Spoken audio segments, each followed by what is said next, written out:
Você vai ver agora com exclusividade no Fantástico, aliás, uma exclusividade mundial, a primeira entrevista do Papa Francisco a um jornalista desde sua eleição no Vaticano em março deste ano. É muito raro um Papa conceder uma entrevista como esta, que certamente é o que chamamos de furo de reportagem. Francisco recebeu o repórter Gerson Camarote, da Globo News, e falou ao Fantástico abertamente, sem reservas, sobre temas muito delicados, como é o caso dos escândalos no Vaticano. Com o seu jeito simpático e informal, ele falou também sobre a perda de fiéis. Disse o que espera de padres e bispos a partir do seu próprio exemplo de simplicidade. E comentou a calorosa acolhida que recebeu no Rio de Janeiro. O Papa falou também sobre as manifestações que tomaram as ruas do Brasil e deixou para os brasileiros de todos os credos uma mensagem especial. O que você vai ver agora é um depoimento histórico do Papa Francisco em sua primeira viagem internacional. A entrevista de Gerson Camarote contou com a participação do repórter Felipe Aui e imagens do repórter cinematográfico Fernando Calixto, os dois da TV Globo. Tarde de quinta-feira, residência Assunção, Morro do Sumaré.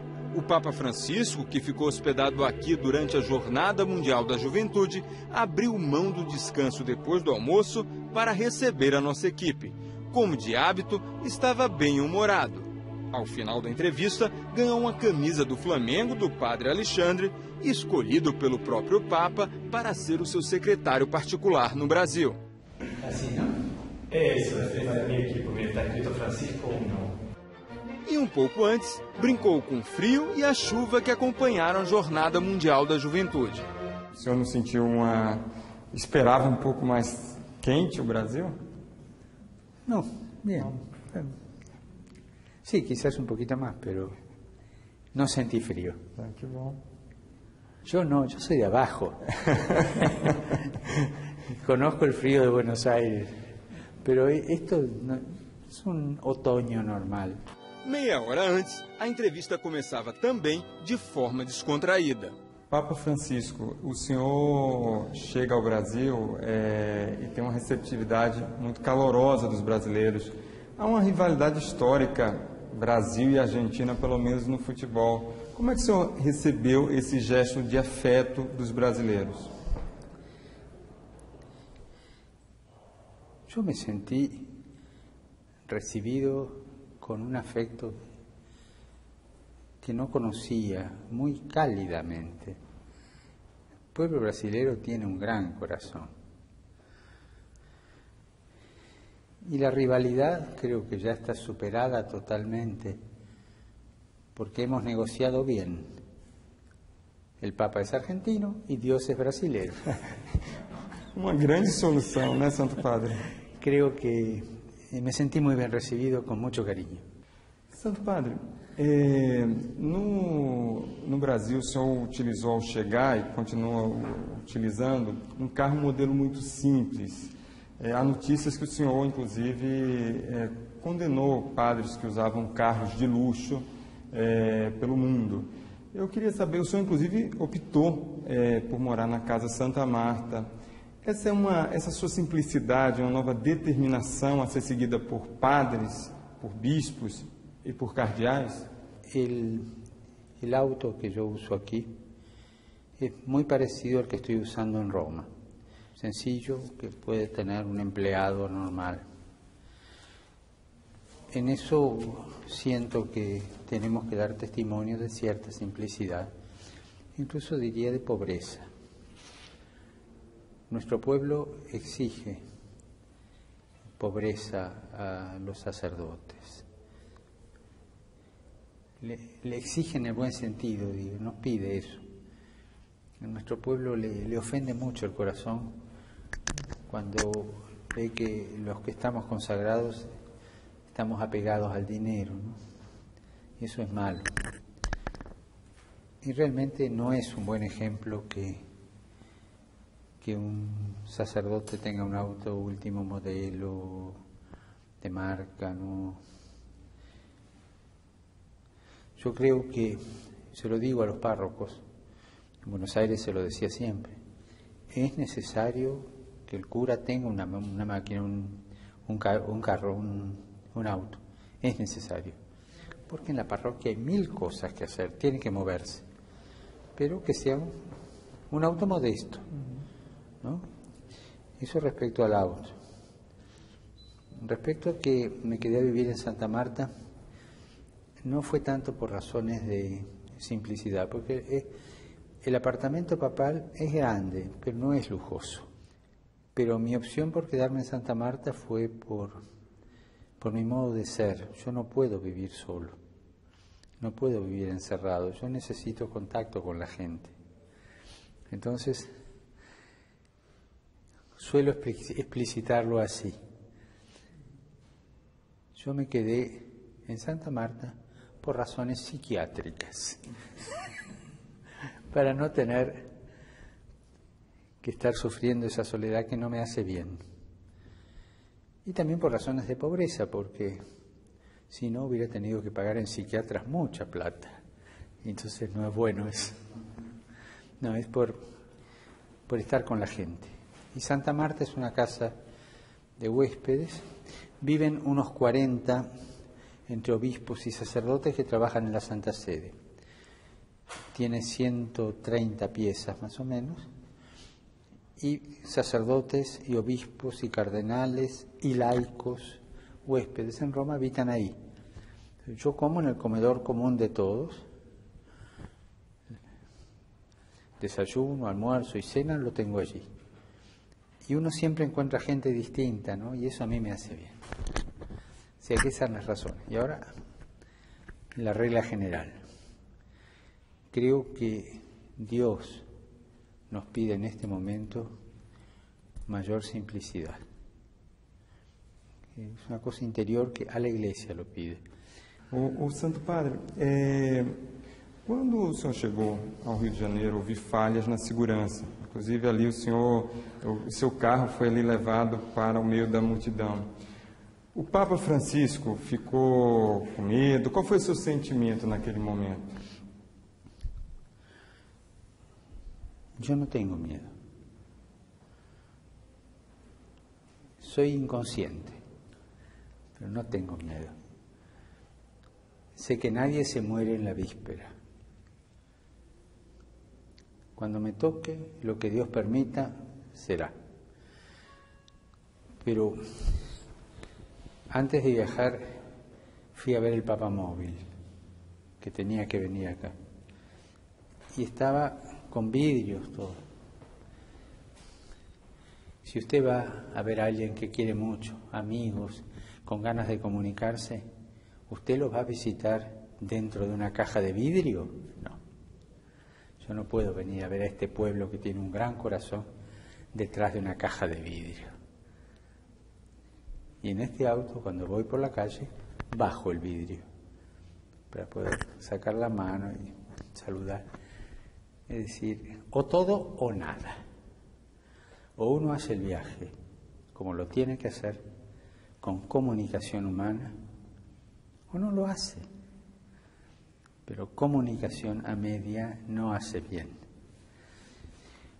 Yo agradezco, y tengo que en este punto quiero ser muy claro, agradezco a la seguridad del Vaticano, cómo han preparado esto, el celo que tienen, y agradezco a la seguridad del Brasil.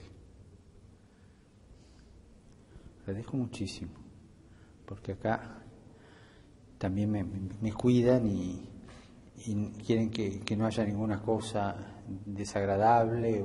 Puede suceder que alguien me dé una trompada, o puede suceder. O sea, las dos seguridades han trabajado muy bien, pero las dos saben que yo soy un indisciplinado en ese aspecto, pero no por jugarla de enfant terrible, no, sino porque simplemente vengo a visitar gente y quiero tratarla como gente, tocarla.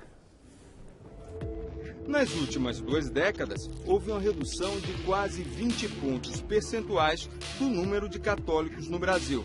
No mesmo período, a população evangélica aumentou. Papa Francisco, seu grande amigo, Cardeal Cláudio Unes, aqui do Brasil, ele me falou algumas vezes já da preocupação dele com a evasão, com a perda de fiéis católicos aqui no continente, no Brasil especificamente, para outras religiões, principalmente para religiões evangélicas. E aí eu lhe pergunto, por que acontece isso? E o que pode ser feito? No conozco las causas y tampoco conozco los porcentajes, no los conozco. No conozco la vida de Brasil como para dar una respuesta, ¿no es cierto? Creo que el cardenal Hume fue uno de los que habló, pero no estoy seguro. Pero si usted me dice que él habla, sabe. No sabría qué explicarlo. Invento una cosa. Para mí es fundamental la cercanía de la Iglesia. O sea, la Iglesia es madre. Ni usted ni yo conocemos ninguna mamá por correspondencia. La mamá, cariño, toca, besa, ama. Cuando la Iglesia, ocupada en mil cosas, descuida la cercanía, descuida esto y se comunica solamente con documentos, es como la mamá que se comunica con su hijo por carta. No sé si esto pasó en el Brasil, no sé, pero sé que en algunos lugares de Argentina que conozco sí pasó eso. Y la falta de cercanía de sacerdotes, faltan sacerdotes, entonces se deja un pueblo sin sacerdotes. Y entonces la gente busca, tiene necesidad del Evangelio. Me contaba un sacerdote que fue como misionero a una ciudad del sur de Argentina donde hace casi 20 años que no tenían sacerdote. Evidentemente que la gente iba a escuchar al pastor, que necesitaba escuchar la palabra de Dios. Cuando él fue, una señora, una mujer muy culta, le dijo: estoy enojada con la iglesia porque nos abandonó. Yo ahora voy al culto los domingos a escuchar al pastor, que es el que alimentó nuestra fe durante todo este tiempo. O sea, falta de cercanía, ¿no? Y bueno, hablaron de eso, el sacerdote muy bien la escuchó, y cuando ya se iba para saludarla, le dijo: padre, un momento, venga. Y lo llevó hasta un armario. Abrió el armario, tenía la imagen de la Virgen, y le dijo: padre, la tengo escondida para que no la vea el pastor. O sea, esa mujer iba al pastor, respetaba al pastor. El pastor le hablaba de Dios y ella lo aceptaba, porque no tenía suministro ella. Pero las raíces de pertenencia las conservó escondidas en un ropero, pero las tenía. Ese es el fenómeno más, para mí, más serio. Este episodio me demuestra muchas veces el drama de esta fuga, digamos, de este cambio. Falta de cercanía. Yo vuelvo a repetir esta imagen. La madre así tiene al hijo. Lo cuida, lo besa, lo acaricia y lo alimenta. No por correspondencia.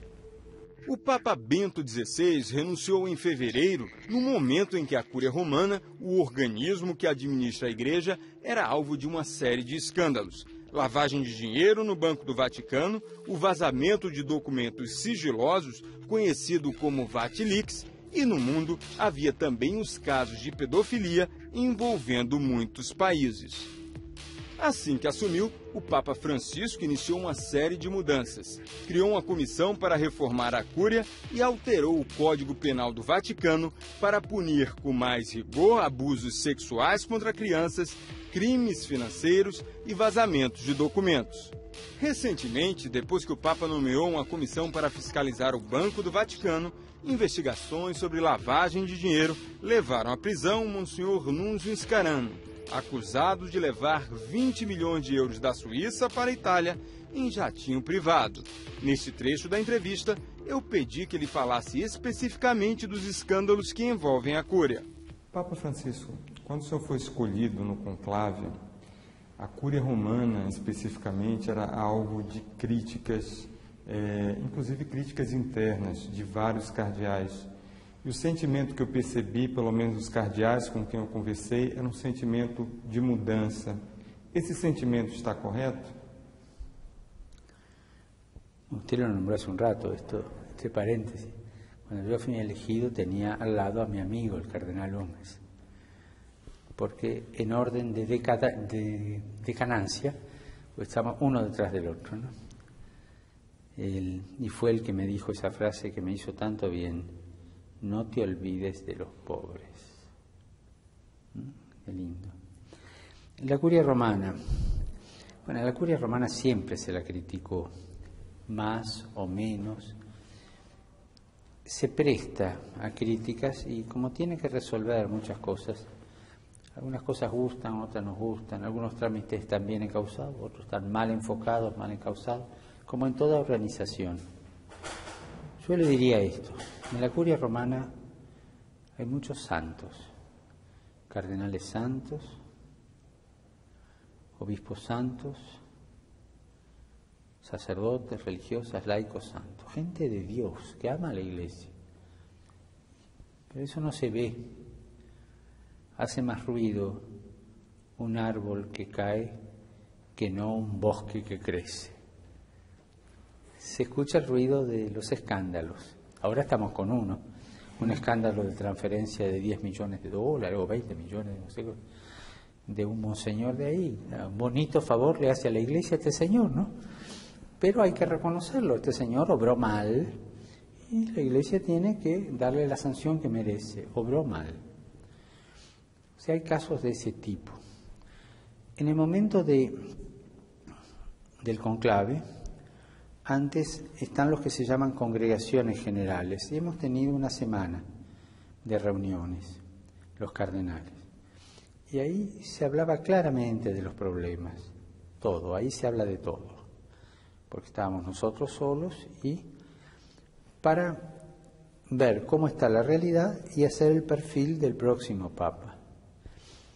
Y ahí salieron problemas serios, derivados en parte de lo que ustedes conocen, de los Batilix y todas esas cosas, ¿no? Había problemas de escándalo allí, ¿no?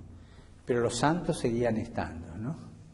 Esos hombres que dieron su vida y la dan por la Iglesia de manera silenciosa y con celo apostólico. También se habló de ciertas reformas funcionales que había que hacer. Eso es verdad. Y se pidió al nuevo Papa que tratara de hacer una comisión outsider para estudiar los problemas de reorganización de la Curia Romana. Al mes de mi elección, yo nombré esa comisión de 8 cardenales, uno de cada continente. En América, 2. Uno de América del Norte y otro de América del Sur, con un coordinador que también es latinoamericano y un secretario que es italiano. Y ya han llegado muchos documentos que esta comisión, que los miembros de esta comisión han obtenido y que nos los pasamos entre nosotros. Tendremos la primera reunión oficial 1, 2 y 3 de octubre. Y ahí se verán algunas pautas. Yo no creo que salga de ahí alguna cosa definitiva, porque la reforma de la Curia es muy seria y veo las propuestas y son propuestas muy serias que hay que madurar, ¿no? Calculo que vamos a tener que hacer 2 o 3 reuniones más antes de que se note alguna reforma. Por otro lado, los teólogos dicen esto desde, no sé si de la Edad Media, en latín dicen Ecclesia semper reformanda. La Iglesia siempre se tiene que reformar, si no se queda atrás. Así que también esto no solo es por los escándalos del Batilix, que los conoce todo el mundo, sino porque la Iglesia siempre se tiene que reformar. Y hay cosas que servían para el siglo pasado hay cosas que servían para otras épocas o para otros puntos de vista y que ahora no sirven más y que hay que reacomodarlas. Entonces así la Iglesia es dinámica y responde a las cosas de la vida, ¿no? Todo esto se pidió en la reunión de cardenales previa. Nesse momento, o senhor chega, queria saber da sua mensagem aos jovens brasileiros. Estamos na Jornada Mundial da Juventude. Sua mensagem no momento em que os jovens estão nas ruas do Brasil protestando e demonstrando insatisfação. Insatisfação de uma forma muito ampla. Eu queria saber qual a mensagem para esses jovens. En primer lugar, que hay muy claro que no conozco los motivos de la protesta de los jóvenes.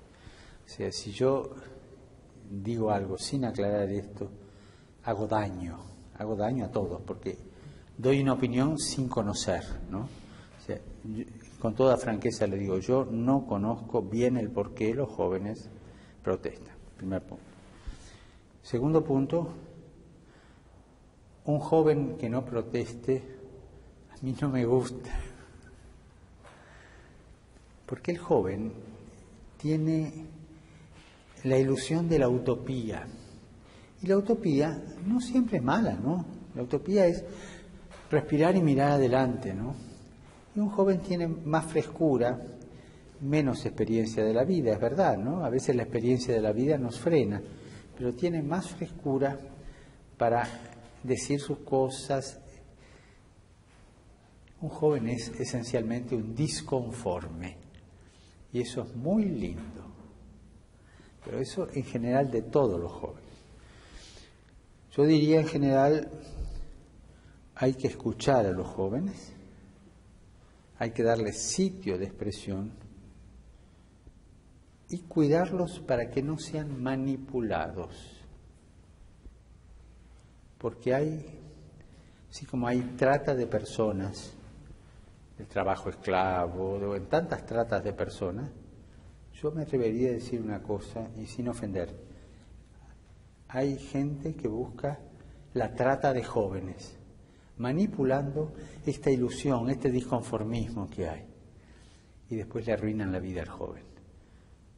Entonces, cuidado con la manipulación de los jóvenes. Al joven siempre hay que escucharlo, cuidado en una familia. Un padre, una madre que no escuchan a su hijo joven, lo aíslan, le crean tristeza en el alma y no se enriquecen ellos. Na sequência, o Papa abordou um assunto sobre o qual ele havia falado no encontro com os fiéis argentinos na Catedral Metropolitana do Rio, na mesma quinta-feira: o dinheiro. Este mundo actual que estamos viviendo había caído en la feroz idolatría del dinero. Y se da una política mundial muy impregnada del protagonismo del dinero. Quien manda hoy es el dinero. Esto significa una política mundial de tipo economicista, sin ética que la controle, un economicismo autosuficiente, y que va arreglando las pertenencias sociales de acuerdo a esta conveniencia. ¿Qué sucede entonces? Cuando reina este mundo de la feroz idolatría del dinero, se concentra mucho en el centro, y las puntas de la sociedad, los extremos, son mal atendidos, son descuidados y son descartados. Hasta ahora vimos claro cómo se descarta a los ancianos.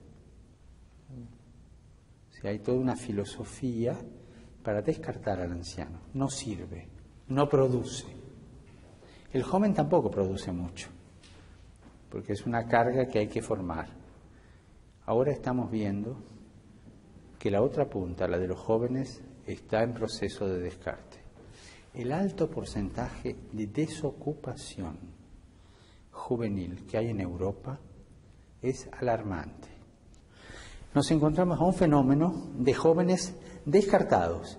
Entonces, para sostener este modelo político mundial, descartamos los extremos. Curiosamente, los que son promesa para el futuro, porque el futuro nos lo van a dar los jóvenes, porque van a llevarlo adelante, y los viejos, que tienen que transferir, hacer el trasvasamiento de sabiduría a los jóvenes. Descartados los dos, el mundo cae. Hoy día hay chicos que no tienen que comer en el mundo. Hay chicos que mueren de hambre, de subalimentación. Basta ver ciertas fotografías de algunos lugares del mundo. Hay enfermos que no tienen acceso a la salud. Hay hombres y mujeres mendigos de calle que mueren de frío en el invierno. Hay chicos que no tienen educación. Todo eso no es noticia. Bajan 3, 4 puntos las bolsas de algunas capitales y gran catástrofe mundial. ¿Me entiende? Sí. Ese es el drama de este humanismo deshumano que estamos viviendo. Por eso hay que recuperar los extremos, los chicos y los jóvenes, y no caer en una globalización de la indiferencia de estos dos extremos que son el futuro de un pueblo. Perdón si me fui y hablé de más, pero creo que con esto le di mi punto de vista. O sea, ¿qué pasa con los jóvenes en Brasil? No sé, pero por favor, que no los manipulen, escúchenlos. Y acá hay un fenómeno mundial mucho más allá del Brasil. Papa Francisco, queria talvez a última pergunta. Qual mensagem, ou o que o senhor falaria para os brasileiros católicos, mas também para os brasileiros que não são católicos, ou seja, de outras religiões? Creo que hay que fomentar una cultura del encuentro en todo el mundo. Todo el mundo. O sea, que cada uno sienta la necesidad de dar a la humanidad los valores éticos que necesita hoy día la humanidad y defender esta realidad humana. Y en ese aspecto creo que es importante que todos trabajemos por los demás, podar el egoísmo y un trabajo por los demás según los valores de la propia fe. Cada confesión tiene su creencia, pero según los valores de su propia fe, trabajar por los demás. Y nosotros encontrarnos todos para trabajar por los demás. Si hay un chico que tiene hambre y no tiene educación, lo que nos debe interesar es que deje de tener hambre y que tenga educación. Si la educación se la dan los católicos, los protestantes, los ortodoxos o los judíos, a mí no me interesa, me interesa que lo eduquen y que le quiten el hambre. Eso tenemos que ponernos de acuerdo. Hoy día la urgencia es tal que no podemos pelearnos entre nosotros a costilla de los demás. Primero trabajar por el prójimo. Después hablar entre nosotros con mucha altura, dando razón de nuestra fe cada uno, buscando entendernos, ¿cierto? Pero sobre todo hoy día urge la proximidad, la salida de sí mismo para solucionar los tremendos problemas mundiales que hay. Creo que las religiones, las diversas confesiones, me gusta hablar más bien de diversas confesiones, no pueden irse a dormir tranquilas mientras haya un solo chico que muera de hambre, un solo chico sin educación, un solo joven o anciano sin servicio de salud. Pero el trabajo de las religiones, de las confesiones, no es beneficencia, es verdad. Pero al menos en nuestra fe católica y en nuestra fe cristiana vamos a ser juzgados por estas obras de misericordia. Muito obrigado, Papa Francisco. Muito obrigado. Yo le agradezco a usted la amabilidad que tiene.